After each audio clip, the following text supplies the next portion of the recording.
Hello everybody, a very warm welcome back to MEC-TEC. We've been relegated to the driveway. If you saw my last video, you'll know why. The garage is absolutely full of stuff at the moment. But we need to do some jobs on the old cab. It is on 162,000 miles now. It has been performing absolutely superbly as usual, but we need to do a few jobs on it. First of all is going to be brake pads. I've got a grinding noise. I know it's coming from the brakes, they are a little bit low. So we need to change those. And while we're there, we're going to put new anti-roll bar link rods in as well, because they seem to be a little bit noisy too. So without further ado, let's get the front up in the air, get the wheel off, sort these brakes and anti-roll bar links out, and then I've got a couple more jobs I want to do as well. Let's crack on and get some work done. Right, with the wheel off, you can see obviously we've got these two pins here, big split pins that hold the pads in. Now I've done a full brake video on the cab before showing, I think, the discs and pads, and these discs aren't actually that old. You can just see it's starting to put a little tiny mark in the edge of the disc there, so it's definitely time to change these. There's no, I can't get my nail in it at the moment, so I think I've caught it just in time, which is good. I did actually look at these pads about 2 weeks ago, and I had a load of meat left. Well, not a load, but I had some meat left on them, but it would appear that they want changing. So it's basically just pull those two pins out. Sometimes you need to lever these back slightly. You can use a pair of pliers and just pull them apart slightly like that, and they should just slide out. Oh, he's just smacking his hand against the wheel arch. Right, there's the outer one. You can see I've had my money's worth out of that. It's still got a little bit of pad material left on it, but not a lot, as you can see there. I'll show you a comparison to the new ones in a minute. I think this, that's the weird thing. That's the side that's made the mark on the disc, but there's still pad material all the way up it. So I'm not really sure why it's done that, but anyway. So this side hopefully should just pull out the same way. Push the piston back slightly. There we go. This side's got a lot more left on it. Don't know why one side's worn a lot more than the other, but it has. So what I'm going to do now is get a bit of the old brake clean up the exposed bits of the pistons, push all them back in. Make sure you take off your brake reservoir cap before you do that, so that the fluid's got somewhere to go and it's not pushing against the cap. Haven't got to take the caliper off to change these pads, so that's really handy. I want to clean these up, get the new ones fitted, and then we should be good to go. Now at the moment I can't actually find the link rods. They're packed in the garage somewhere and I don't know where I've put them, so bear with me on that. We may have to just do the brakes first of all, move on to something else, and then I'll find the link rods and we'll have to come back to it. But yeah, I'm fighting, it's just trying to start raining at the moment, so let me get this cleaned up and I'll come back to you.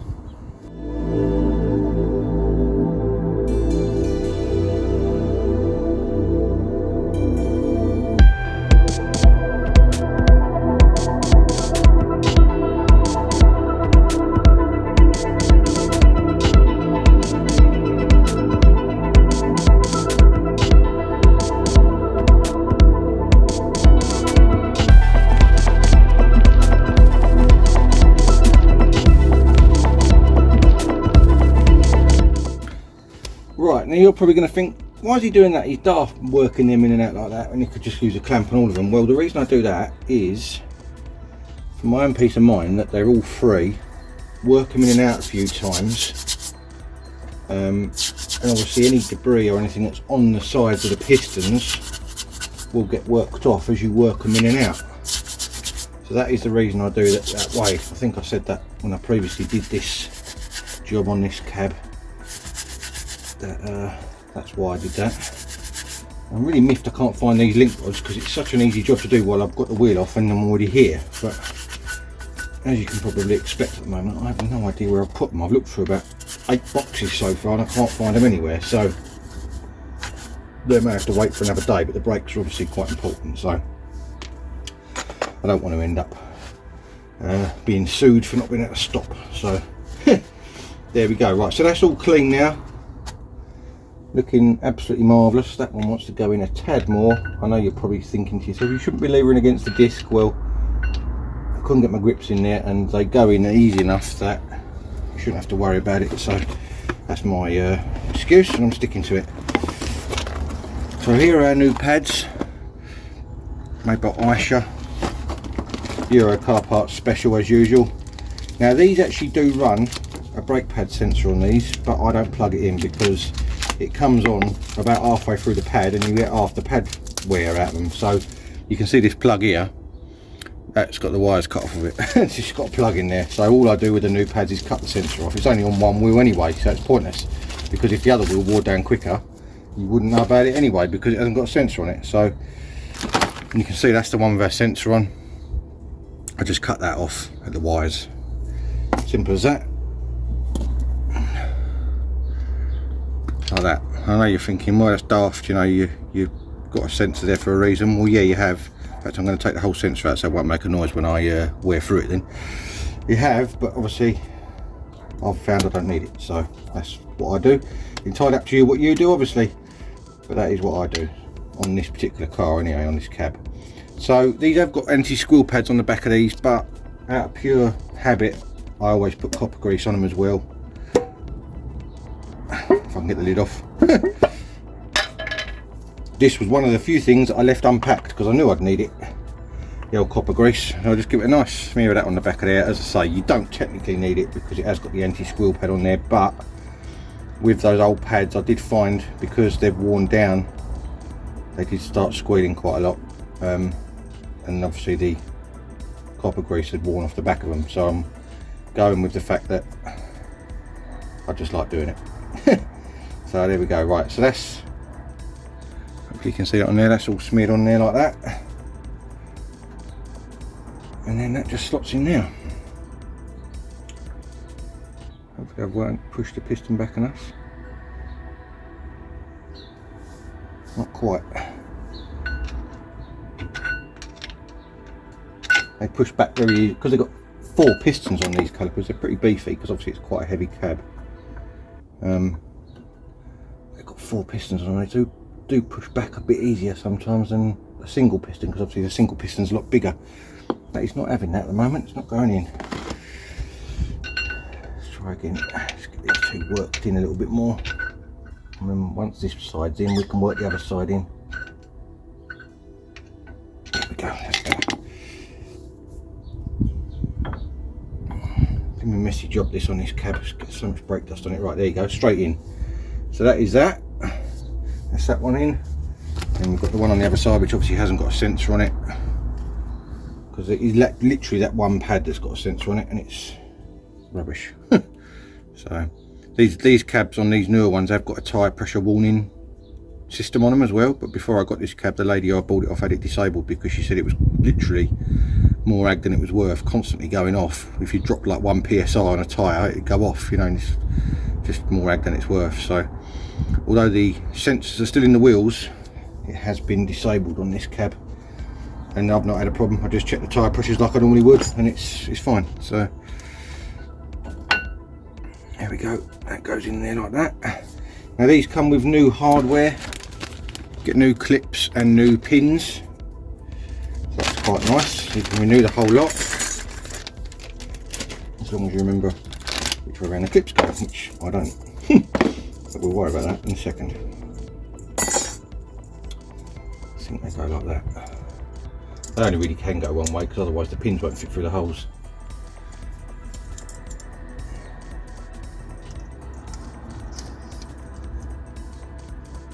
There we go, and push that in there like that, and that is all it is. It is as simple as that on the old cabs. I assume they make it like that because of obviously how many miles they do and how often you're going to have to change the pads, which is quite often, so it's quite handy really. I've got a friend who's my friend Dean, if he's watching he might watch this. He's got an electric cab. He said to me, oh, I've done however many thousands of miles, 60-70,000 miles, and my brake pads aren't even half worn yet. I said, yeah, it's an expensive set of brake pads though, buying a 65 grand cab, isn't it? He went, oh yeah, I suppose. So I would rather have my old TX and not have 65 grand debt. That's my opinion on that at the moment, but obviously that will have to change at some point when this gets too old, but at the moment I'm sticking with it.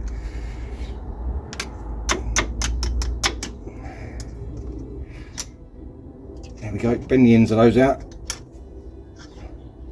like that, so they can't pull back through, and that is your brake pads done. Now obviously make sure you pump your pedal before you go anywhere, otherwise you will end up in a hedge or a tree like the Puma. So I'm going to do the same on the other side, and hopefully the next job, if I can find them, is these link rods. If it's not, I'm going to move on to something else, because there's a couple of other little jobs I want to do on the cab while we're working on it in a video. I thought I might as well do all the little fiddly bits that I've been putting off for ages. So let's get this other side done, and I'll come back to it in a second.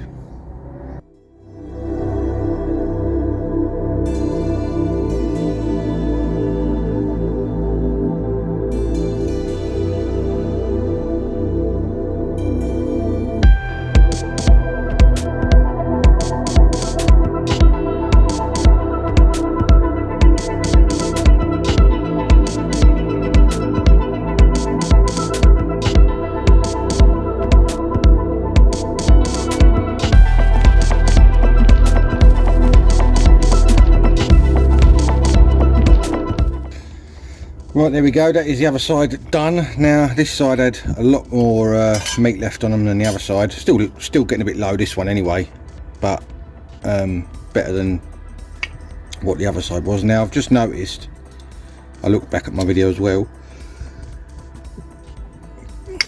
excuse me, I just sneezed.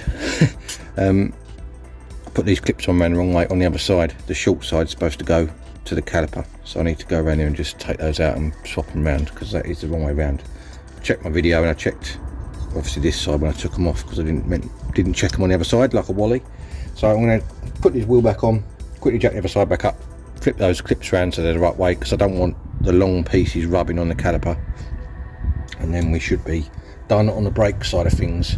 I still haven't managed to find these link rods yet, so God knows where they've gone. I bought genuine ones for it ages ago, and they've obviously got put in a box somewhere and never to be found again. So yeah, there we go. So let's I'll get those clips sorted out, and then we'll crack on with the next job.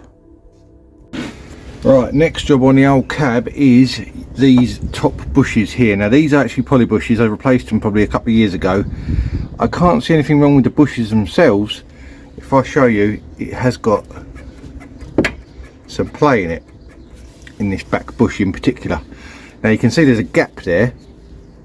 This bolt that runs right through the middle is tight, but I think what it is that the collar, not the collar, the metal, well, it's a collar really, that goes through the middle of the bush is too long. It doesn't allow you to clamp this right up tight, which obviously gives that little bit of a gap. Now it's obviously okay when they're brand new, but now they're worn in a bit as such, it's causing play. So what I'm going to do is take this bolt out, pop the arm off, and I'm going to get, or not completely off, but I'm going to take the top of the arm off, so it just unhinges off on this top ball joint down here, and I'm going to actually take the tube out the middle, the collar out the middle, and grind a bit off of it. I'm going to measure that gap there, and I'm going to take the same amount off the collar, which will allow this bolt to then clamp this slightly tighter, and that should hold the bushes and get rid of all the play with any luck. That is the plan. The one on this side is nice and tight, and there's not really any movement in that as such. I mean, there is a little tiny bit, but not much, so I may take a little smidge off of this one just so it can clamp it up a little bit tighter. But that is the plan. So I'm going to get this bolt off. It's one big long bolt that goes right through the middle of the two. I'll spend a bit of time getting that off, and I'll come back to you when I've got the collar out, and I'll show you what I'm going to do to it. Right, there is our half a bush which has come out with the inner sleeve. That was just a word I was trying to look for earlier, and I measured the gap on the cab before I undone it, and it was 2.5 mil. It's a reasonable amount I've got to take off of this to be able to clamp that up nice and tight again. So I'm going to mark that with a Sharpie. I was going to grind it off. I'm wondering now whether I should, maybe I'll grind it off, but I'll use a cutting disc rather than I was going to use a flappy wheel to just buzz the end off, but I think it needs a bit more than that, so I think I'm going to use a actual cutting disc and just cut 2.5 mil off the end of this, and hopefully that should sort out a problem, because it's been starting to knock a little bit, and obviously it's going to wear my tyres out if I leave it. So let me get set up with a grinder. I'll get this cut off, and then I'll show you after. That's what I'm going to be cutting. I'll show you after when I've done it.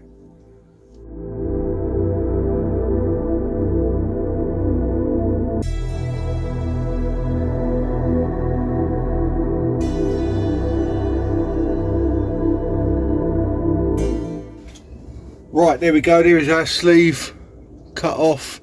Now you can actually see, if you look at the middle of that, there is a piece, I you can see that in camera, there is a bit in the middle there which has got a mark around it where the bushes haven't touched, and it's roughly the same amount as I've just cut off, so it shows you that was slightly too long.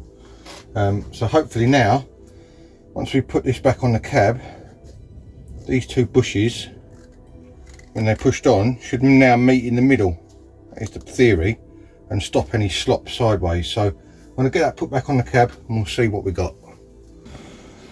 Right, well, with that bolted back on, I would call that a complete success, because now when I shake this, there is absolutely zero movement in that at all.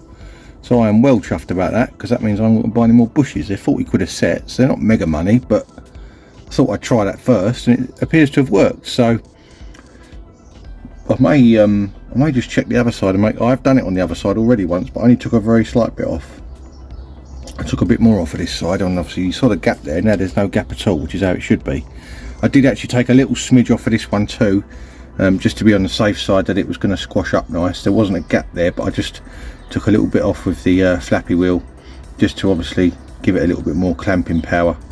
And as I say, it seems to be absolutely spot on now, so I'm well chuffed with that. It was really, really good. So hopefully that will get rid of my little funny noise I've been having, because I've been having like a funny, it wasn't a clonk as such, because obviously the bush was still there, but you could feel there was movement, if that makes sense. So yeah, well chuffed with that. Right, on to the next job. Right, next job on the list on the old cab is going to be my phone holder. Now as you can see, this is my current setup. It's just a standard phone holder. However, I've got a case for my phone now, which is these quad lock cases. This has been on I've took it off, been on my phone for a while now, but I've not actually used the holder yet. And this is what I've got. Got the adhesive car mount, and I've got the wireless charging head to go on it as well. So I haven't got to worry about plugging the phone in every time I get in the cab. So I'm just trying to work out what I'm going to do, because obviously I like my phone here because I'm used to it there, but the mount won't stick on this textured stuff. So I'm thinking possibly taking this metal plate off, which is redundant anyway. Unfortunately there's a hole under this where they fitted the last card machine before this one, but this is also all redundant now, so I might take this off and move it down and actually reutilize this flat area on this side to put the new mount on, either by sticking on this to the metal, or I can actually get a longer bolt and bolt this head directly onto it, because this obviously bolts onto that mount. If I bolt this directly onto that metal plate, which has already got holes in it, it means that I can use that mount in another car. It won't have wireless charging in another car, but at least I'd have the mount. So that's what I'm thinking at the moment. I'm not really sure what I'm going to do, but I'm going to take a few things off, have a little look, and see what I can come up with, because I've had this since Christmas and I still haven't used it. So let's see what we can do.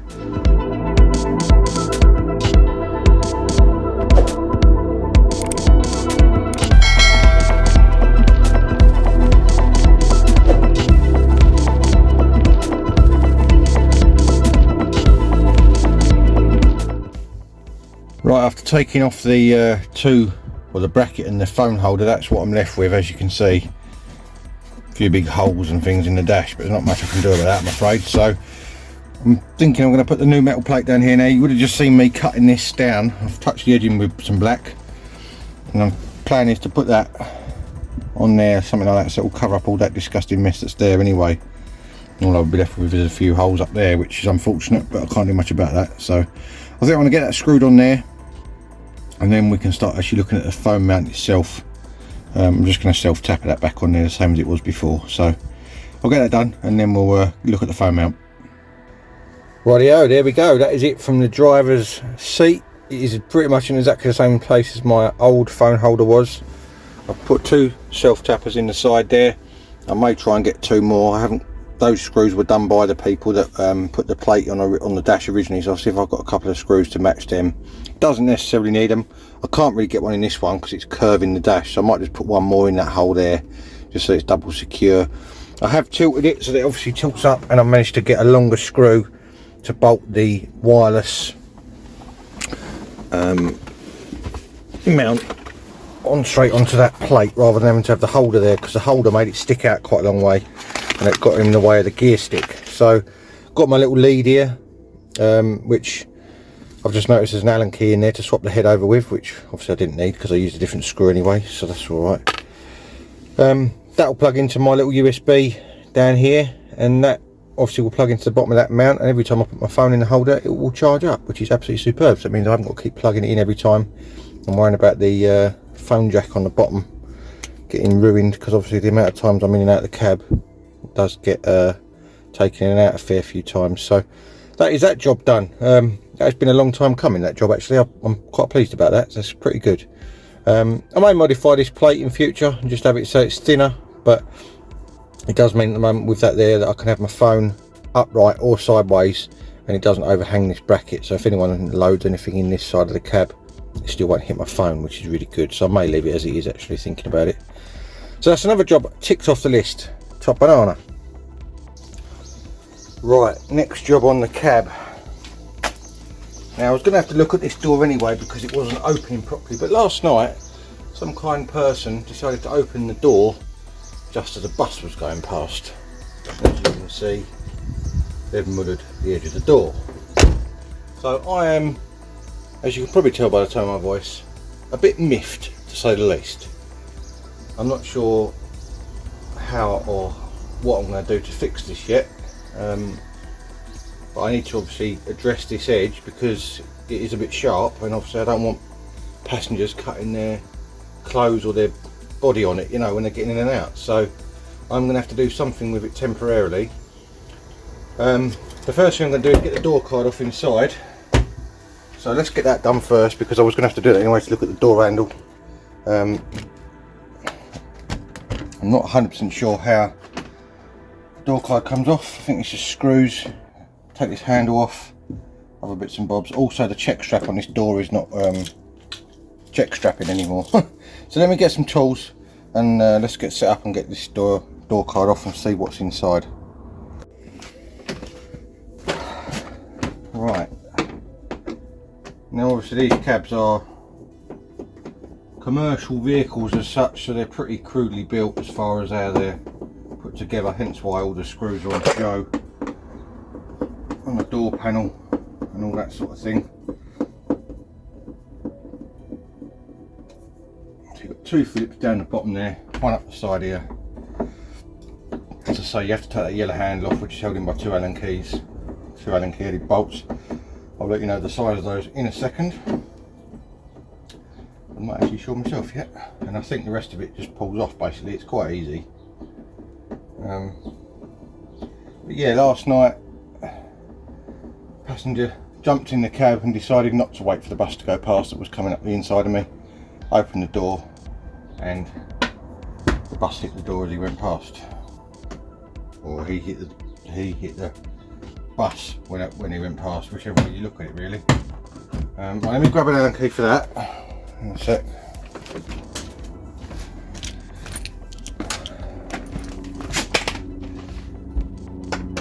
Right, it's a 6mm Allen key on that.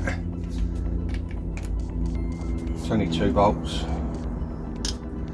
Yeah, because the check strap's not been working for right, putting on this strap down, it's pulling it out the door card, so I need to sort something out with that.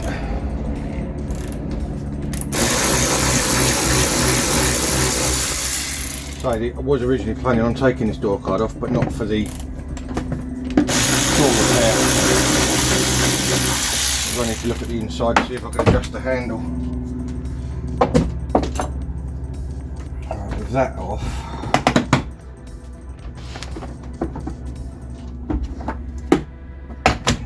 it should just pop off, hopefully. Give up with this, I really do. Everything I touch on this cab like it goes wrong. I'm trying to remember how this comes apart. I think that orange handle comes out somehow. That's the ashtray. That hasn't got to come out. I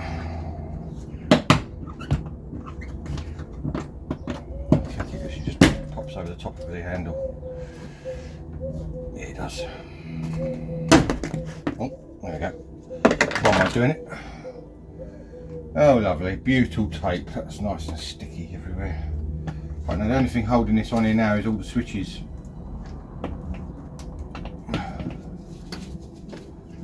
Which you think would be sensible to put all in one plug, but they don't. They have every single one on a separate plug. So you've got to faff about undoing them all.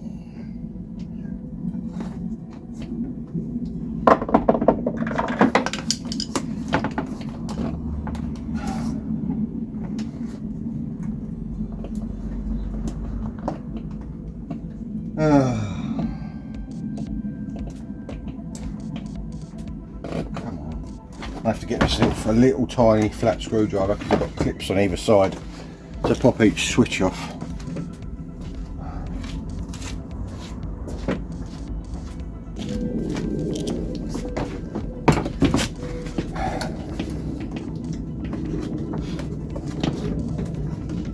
The other side's not so bad because it's only one switch for the window.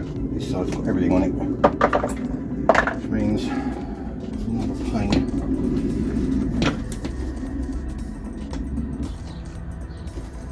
That's 3.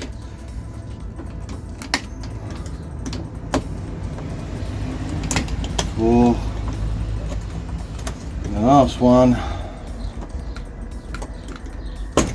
5. That's what you're up against, those switches there.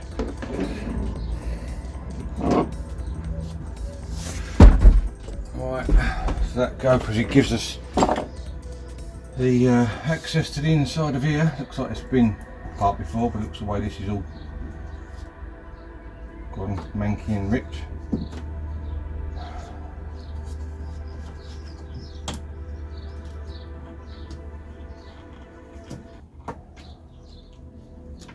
I'm hoping that there's some sort of an adjustment on this interior door handle on the rod, because you have to pull the handle right the way out to open it, and people don't think it's unlocked when they try and get out, and they pull the handle and nothing happens, and they have to pull it really hard, and then it obviously works, which isn't ideal. So I'm hoping that there's some sort of an adjustment on it. That's what we're going to reveal here in a minute, hopefully.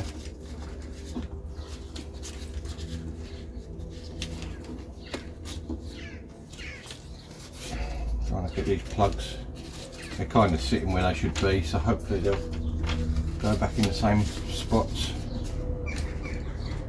There is a clip on there that goes on the door as well. I'll clip that back on there like that.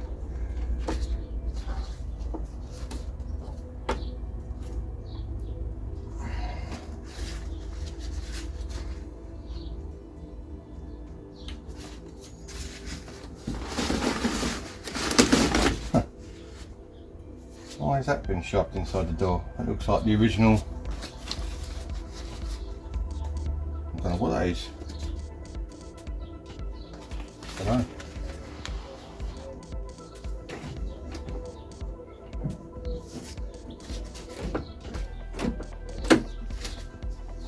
And there's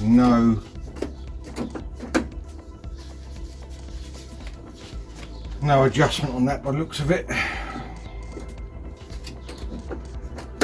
It's a bit ridiculous if you ask me, because there should be really, it should just be a simple threaded bit of rod, and you should be able to adjust it, but apparently not.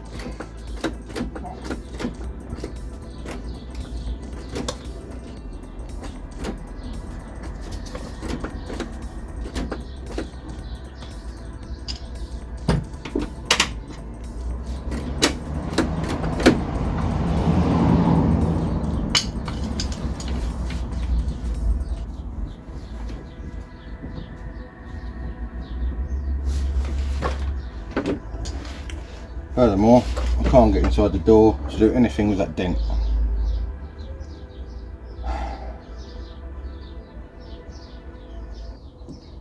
Cannot tell you how fed I am of people not caring about other people's stuff. The cab is a prime example of that. They do not care, they just do what they want.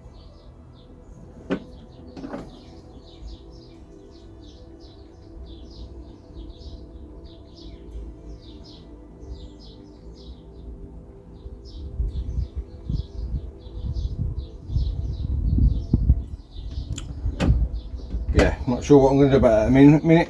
Or while we're here, I need to look at that check strap on the other end, because this actually looks like this was in here from factory, because there's all wax inside the bottom of this door and it's all overlapping this bit of plastic, so that's obviously been left in there from when it was made. I mean, like, whatever, it's going back in there again. I'm not going to take it back out. In fact, no, I'm not going to put that back in there, I don't see the point. Just hold the rot. The one on the other side, you barely have to pull it and it opens. Just looking at these two, there's two little plastic covers here. I wonder whether that's got anything to do with the adjustment. I'm just having a look. No, that one's got a spring in it, so that's nothing to do with it.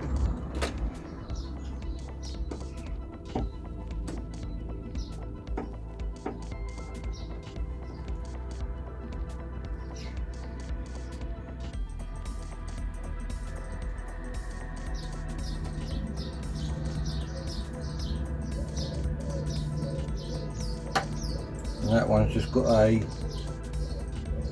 little clip in it. You can see all the slack in that. It's before it actually does anything, it's got all that slack to take up, which is why it's obviously not how it should be. I might just buzz this, wherever this is, off. I think that's the auto locking thing for when you put your foot on the brake. And see whether there's anything adjustable in the back of that, because that's a lot of slack to take up before it actually does anything, which is probably why it's like it is.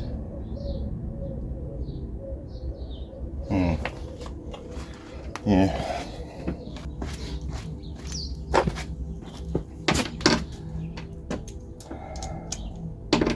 8mm hold this on, 2 8mm.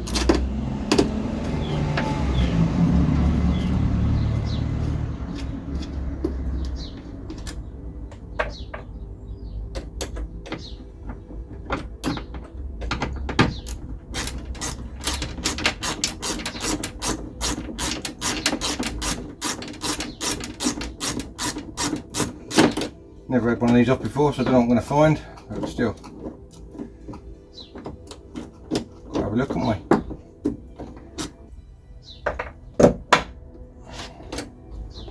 Oh.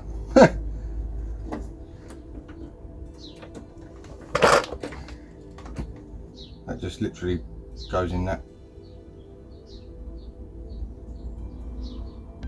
hole. It's not actually doing anything, it's still ton of slack in it. Rightio, I started taking the lock out and then decided better of it, because there's a lot of connections and things on there that I don't want to mess up. But what I've looked at, or been looking at, is the slop in the mechanism there. Now if you look at this, that's where obviously it sits normally, and that block sits up against that washer. If I move it, take the slack out, you can see how much it moves along. So it's basically to where the curve of that bar is. So I'm wondering if I can actually take this rod off. There's a little tack weld on the back of that. Grind that bit of weld off, move this washer up to the edge of where that bar curves, re-tack it, and then that would obviously allow this to sit further along to where it needs to take the slack up. And then when I put the split pin back in this side where the hole is, I can just put a couple of washers in there to pack it out. That is what I'm thinking at the moment. So I'm going to take this bar out. It just pops out of the handle up here, hopefully. Link it out like that. There's your bar, and you can see the little, hopefully you can see the little tack weld on the back of there. Focuses, just about see it on there. So I'll buzz that off, move the washer up, re-tack it. That should fix the problem hopefully. So let's do that and I'll come back to you in a second. Right, I've moved the washer along and re-welded it. Now if I put this in here now, you'll see what I mean by the slop. Now that's where it sat before, against this pin on this side, which allowed all this slop. But obviously because this washer was welded there effectively, it had to take that slack up before you could obviously open the door. So now you can see there, if I pull that across, I'm now going to use a little M5 nut, which I've ground down slightly, which I'm hoping is going to fit on this. It does fit on this rod alright, but I'm just hoping it's going to fit on here, so I can then get the little split pin back in the hole. It's easier said than done. If I do that, that'll work. So that goes on there to take up the amount we've moved over the washer. And that hopefully will click in.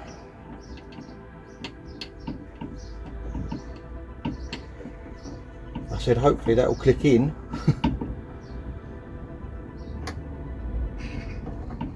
Like that. And now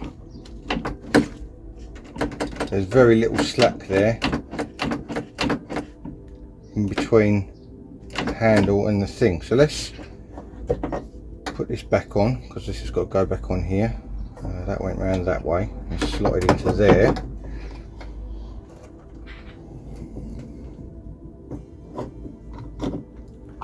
I hope this works. This has been like this for, well, since I've had the cab basically. It's a right pain because people think that you've locked them in. But obviously you haven't, it's just the fact they haven't pulled the handle hard enough.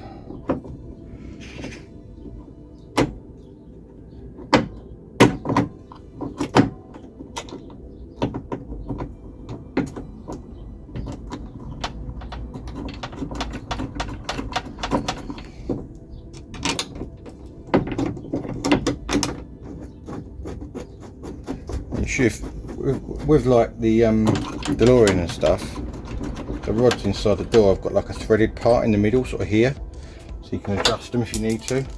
Obviously this one hasn't got that because it's a lot shorter, but it makes sense to have that, because then once the mechanism wears, like this one obviously has, it means you can take up the slack.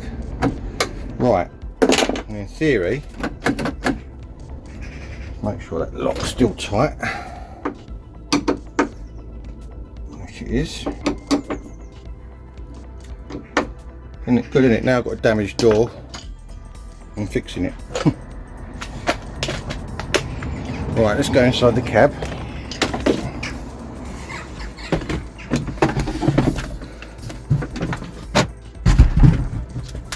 Hopefully this will work. Zoom you out. Nothing to hold on to shut it.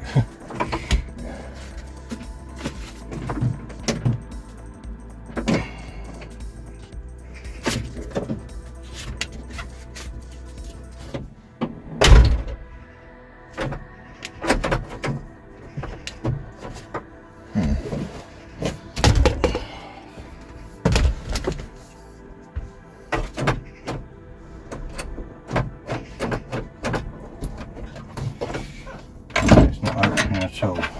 It's really not very helpful.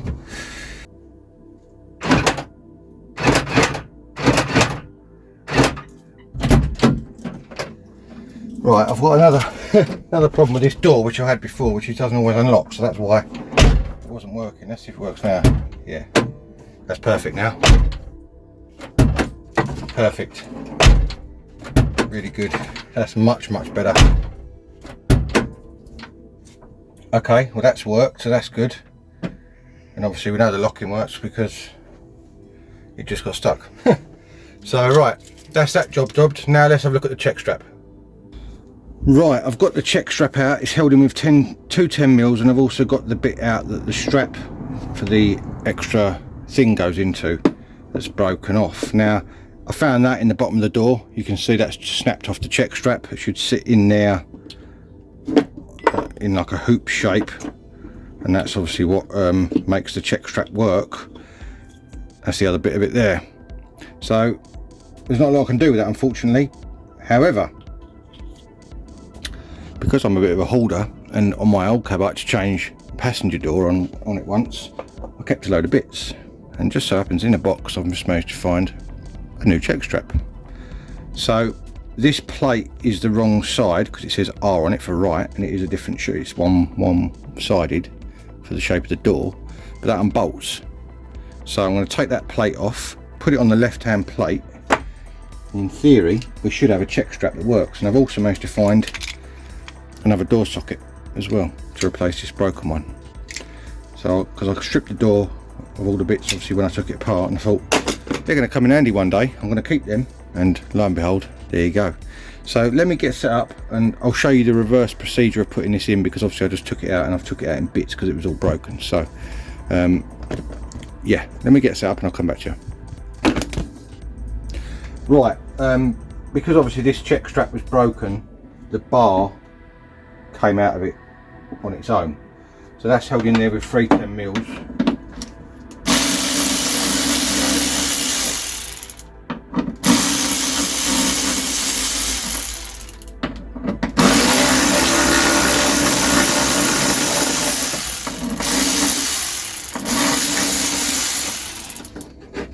Comes out as simple as that.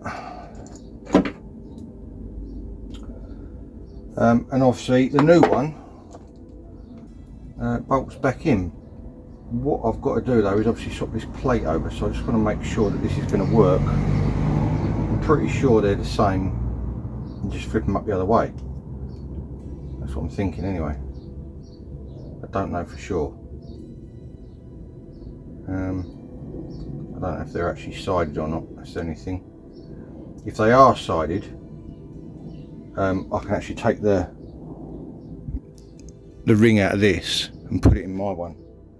That's another alternative that's possible maybe. I'm going to have a little look at this and see whether they're actually sided or not, as far as the actual what am I trying to say, mechanical bit, rather than just this plate. And right, as far as I can tell, this should work. So swap this plate over, because it's anything that's different by the looks of it. So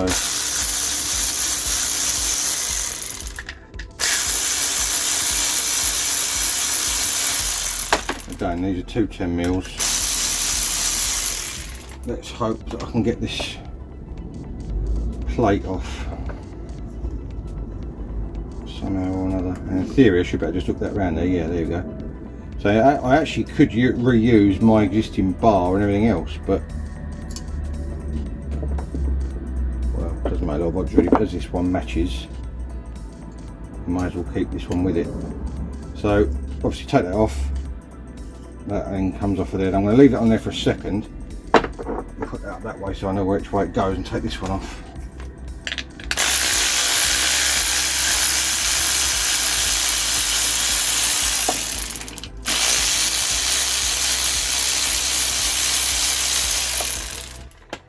There we go. So now that has got to go on there, up that way, to allow that to work. That's right. And then obviously this bolts back on again.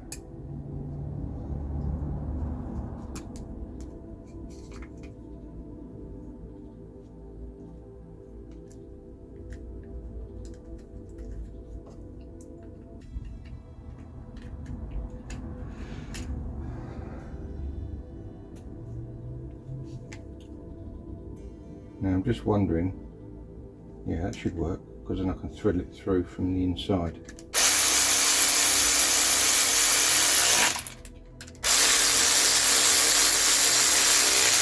You will have to take the 2 little nuts off. I don't know if you can see that door. There's 2 nuts, which are these 2, that hold the window regulator in place. You will have to take those out to get this in and out, because it gets in the way.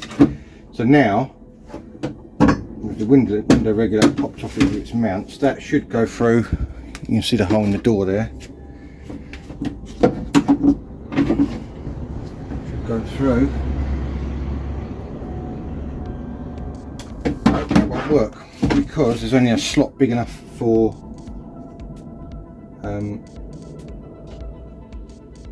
this, so you have to actually put that in the door and then hook that into it. So you put that through. It's a bit tricky. You don't bolt it up to the door yet, and then you have to hook that into it like that. I know you can't see, but you basically just do a reverse of what I've just done, taking it off. hook it in, hopefully fit. Hopefully.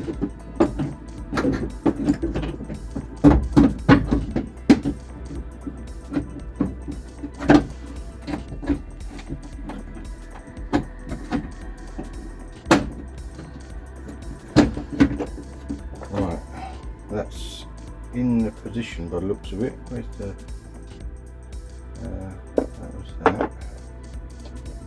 So I'm just trying to work out these ones that I've got to use. I've got two 10mm that hold this into the door itself on that plastic bracket. I'm hoping you can see this up here.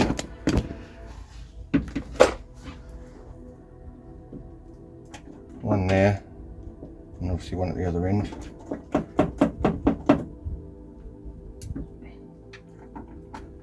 And in theory,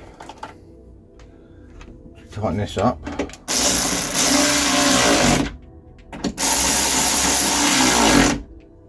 That should then go into there, and because these have got a fair bit of tension on them, it's hard to push them in without the door, if that makes sense. I have to try and, there we go. I got it, because obviously it overextends to allow wheelchair access, you see. So that should go back in there, those three 10mm.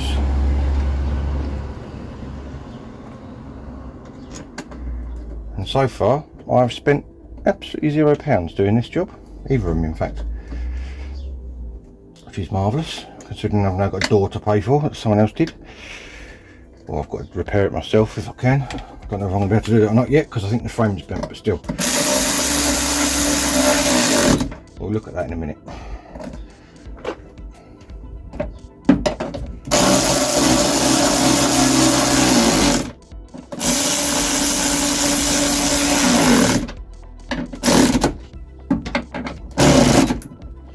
Right. There should be a check strap fixed. Let's have a look. Yep. Stays open on its own. Perfect. Look at that. That is mega. I've not had that like that for ages. I heard something go twang in the door when someone opened it one day, and that was the end of that. So that's that sorted out. So that's really, really good. I'm chuffed about that. Actually some progress for a change, rather than everything going wrong, which is nice. Now, this is the obviously where the extra strap goes in for your wheelchair when you're not using your wheelchair access. This uses this as well. Obviously, where it's been relying on that, it has snapped it. And I'm lucky that this one, although it's from the other side door, appears to be the same. Although from an older cab, and I hate to say it, it's better quality. Because these cabs now, this particular one was made in China, and the old ones, or should I say the parts were made in China. It was assembled in Coventry. But the old ones were actually all English and built over here. And you can see that comes in two halves.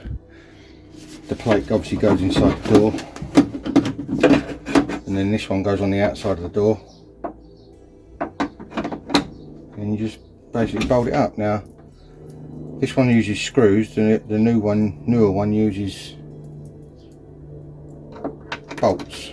I'm going to go with the screws just because that's what was in it and they look better. Those other ones look cheap and nasty to me. Probably makes no difference whatsoever, but I can't help it. So at least we fixed our door handle and we've fixed our check strap, so that's really good, and our little strap that goes in for the wheelchair.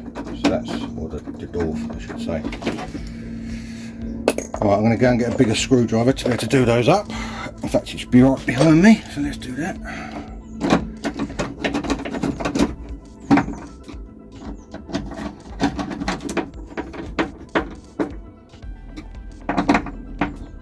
That's the nice thing about these cabs, they were that cheap when they were made that they just reversed the parts, so you can use them on both sides almost everything.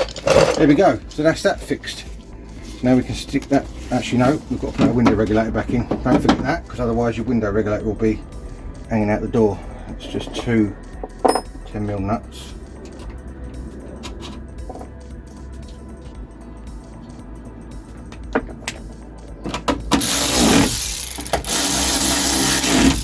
There we go, that's it.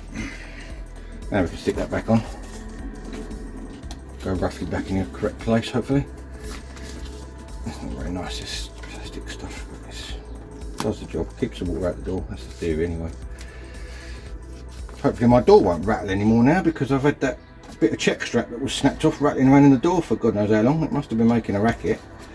Not that I could really hear it too much in the front, but still. At least it's not in there now, so that's good.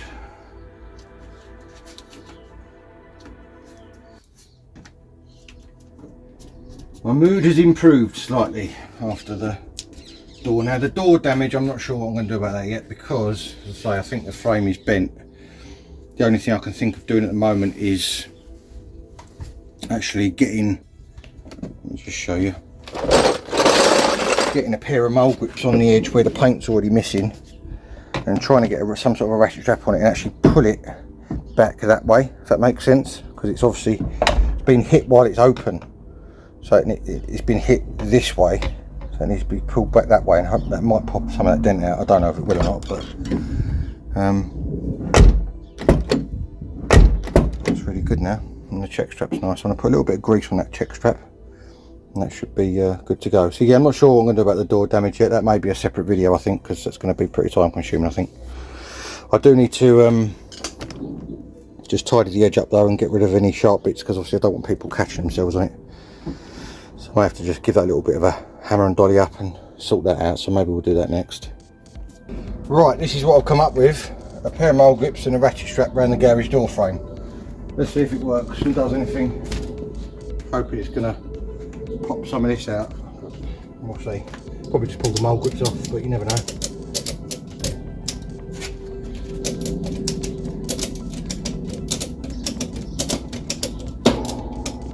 Hasn't pulled the mole grips off yet, which is surprising. Is however ripping my strap, so let's redo that.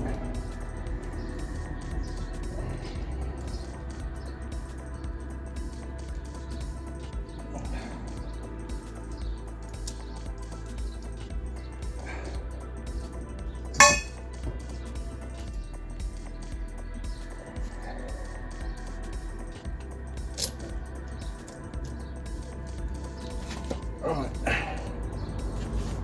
try again.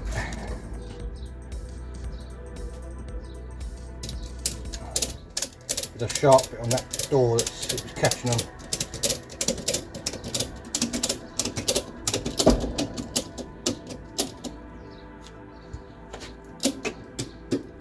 I'm surprised it's holding, to be honest with you. In a minute it's probably going to smack me in the face. I wonder if a little bit of heat on there might help, like a hot air gun.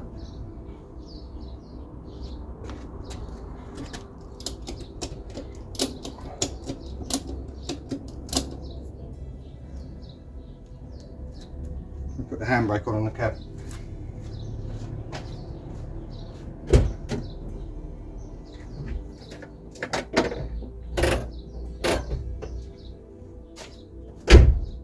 Maybe that I have to actually, yeah, it's bending the frame. I knew it was doing something. Yeah. That's not strong enough. Okay, we need to find something stronger to tie it to. But the principle works by the looks of it. So the question now is, what can we tie it to that's stronger? My immediate reaction is the C1, but getting in the right position is going to be a bit of an issue. So, I shall ponder this for a minute and come back to you. Right, I've repositioned over the road and we're going to try a tree. The wildlife has become part of this repair. See what happens. I'm hoping it's going to pull it and pop it out. No, pull the grips off. That's what I thought would happen. The only other way I can think of getting around that is by welding something on the outside of there.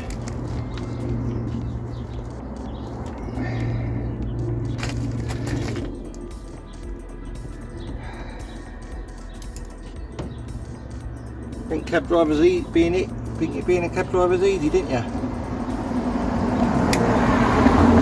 So did I once.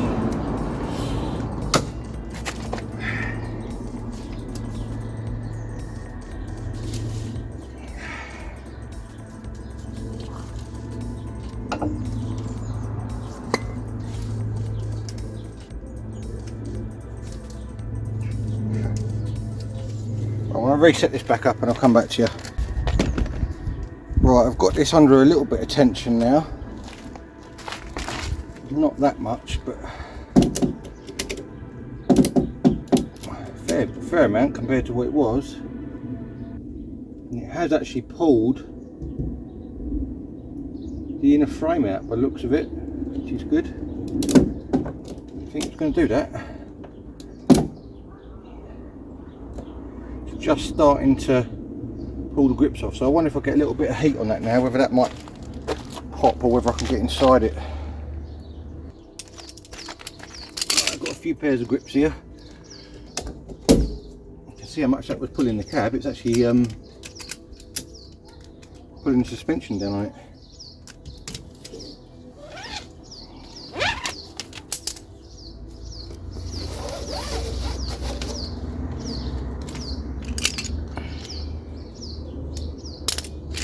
Don't know which ones of these are best to use. The paint's damaged anyway, so there's no difference.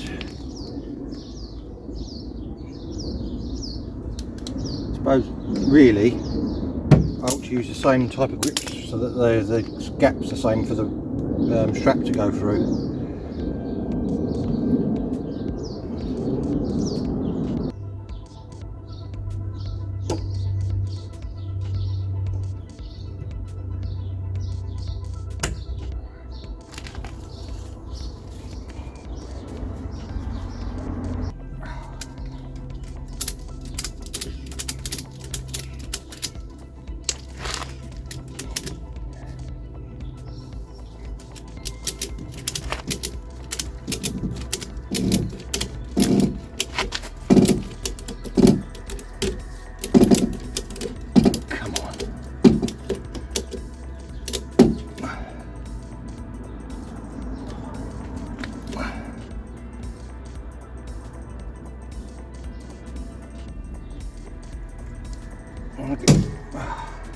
Bottom ones are pulled off, top ones are still holding.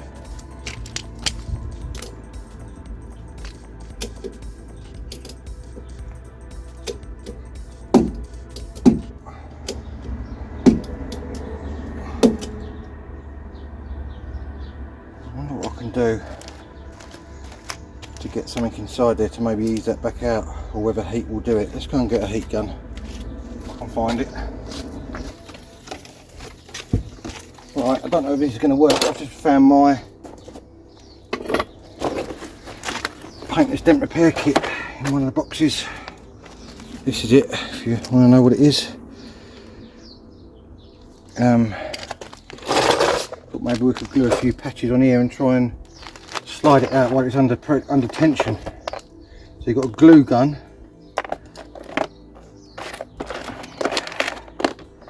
various different bits of glue,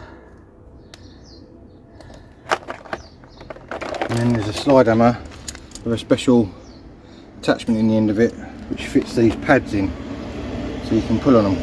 So let's have a little go at this, shall we? See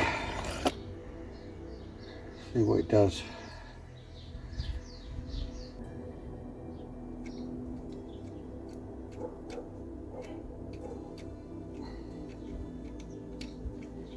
Running that glue again on that one.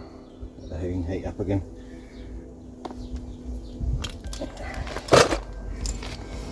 This probably won't work, but you never know.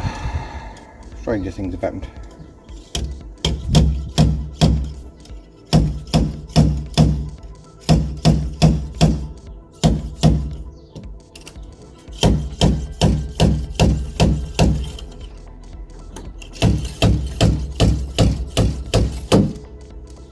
I didn't think that top one was going to stick, but I didn't have enough glue on it. That's alright.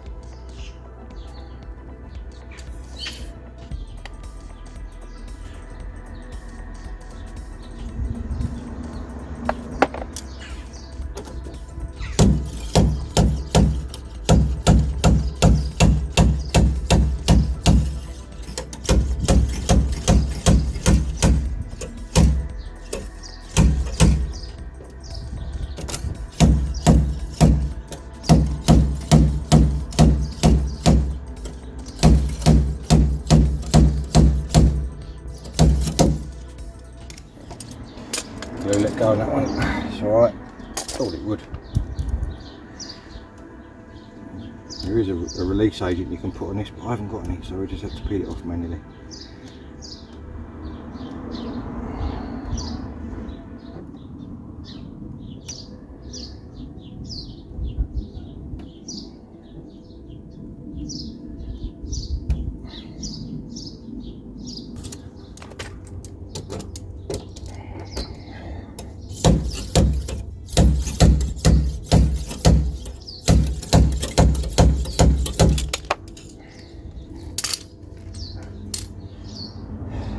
So basically I'm going to carry on like that for a little while. I'll see if it improves it at all. I don't think it's going to, but yeah, I'll have a go at it and see.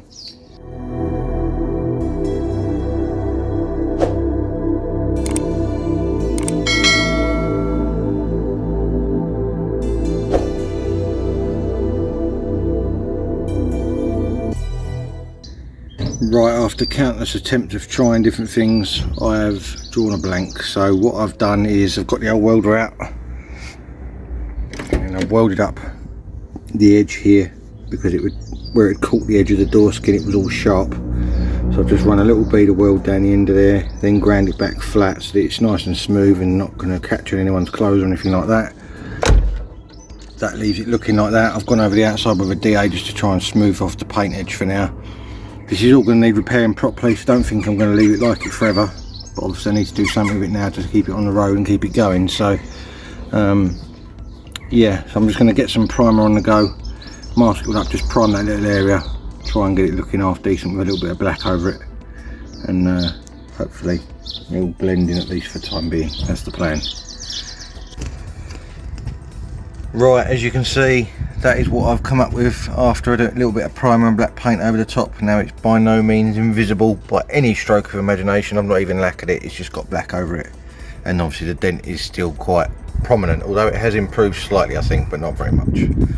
So at least it's usable again now. That is the main thing. It is all nice and smooth on the inside as well. You can see it's all black and smooth on the inside as well, so that is not going to cause any issues for anyone. You can see I think I have got some of the dent out because of what the way the moulding is come unstuck. That's where it was bent out to before, and now it's obviously not as bent, so it has improved slightly. But as you can see by that reflection there's still quite a sizable dent on the edge of that door. I'll be able to repair it I think. It won't be perfect, but I'll be able to repair it to an acceptable standard to keep it on the road for the overhaul in February when it is. So that's going to be in a later video most probably. I'm not going to do that right this second. I've got far too much going on with everything else and houses and all that sort of thing. So at least that job's done on the door for the time being. We've fixed the handle and the check strap, which is really, really good. I'm chuffed about that. So that's absolutely superb. So that's that bit of the cab done. I think I may have possibly one more job. I'm going to have a look and see, and if it is, it'll be on the end of the video. If not, then I'll be doing it in a minute. Right then, that is going to be it for this episode on MEC-TEC. I did have one more job that I was going to do, which was the pollen or cabin filter, but I cannot find where it goes for love nor money. If Euro Car Parts obviously think it has one because they sold me this, but I can't find it. So if anyone knows where a TX4 pollen filter or cabin filter is, please stick it in the comments because I've got no clue where it goes. So I've had a look under all the side panels, in the centre console, under the dash, in the scuttle, under the bonnet, everywhere. Can't see it anywhere, so I have no idea on that side of things. But we have got a fair few other jobs done. One unexpected one with that damage on the door. I cannot tell you how cheesed off I was when that happened, as you could probably tell by my mood in that section of the video. I apologise for that. I was very miffed that day. It's one of those things, unfortunately. At least the bus didn't claim off me for anything, so that was good because it wasn't my fault. I was sitting still. Anyway, I'm not going to waffle on about that. It is what it is. It's one of those things. One thing to mention about the quad lock charger, or charging mount I should say, the actual holder part of it works very, very well, but the charging side of it, although it charges, it gets very, very hot, and because I'm in the cab for so long, it shuts off and doesn't charge because it gets too hot. So I'm not that impressed with that, if I'm honest with you. I know it's a sort of an induction type charging, which obviously is going to have a bit of heat, but didn't expect it to be that much bunging through it. It would get too hot to actually charge it at all. So I've had to go back to the cable. I'm still using the holder. I'm plugging it in instead, So yeah, that's one thing to bear in mind if you're looking at getting a quad lock cordless charger and you're going to be in the cab or whatever, or the car for long periods of time. It don't seem to like it. Whether it's because the cab gets too hot, I don't know. As far as the ambient temperature inside, I don't know, but it don't seem to like it no matter what. So the holder itself, absolutely superb. Charging, not so much, unfortunately, but there we go. It's one of those things. I had to try it out and see what it was like. The other jobs obviously needed doing, the brakes, the door latch, the check strap, that's all absolutely mega. They've been on the cards for ages and I needed to get them sorted out, so that's superb. And also I've passed 3,000 subscribers now. Thank you everyone to everyone who has subscribed in the last couple of weeks. That is absolutely superb. I'm so thankful. So absolute big thumbs up to you guys. If you haven't subscribed, then please, if you could hit that button down there, so like, subscribe, share, and hit the notification bell. I would really appreciate it. It costs you absolutely nothing, and it really helps the channel out to grow and obviously get more known and all that sort of thing. And hopefully I can bring you more and more videos with any luck, assuming this damn house move doesn't carry on for another 6 months, because it seems like it's good at the moment. I'm not going to get into that now. It's a massive saga that I will bore you to tears with. So anyway, that's all from me today. If you do like what you see, make sure you do those 4 things for me. And all that's left for me to say is thank you very much for watching. And if you want to join me soon for more automotive adventures, I will see you again next time. Cheers, guys.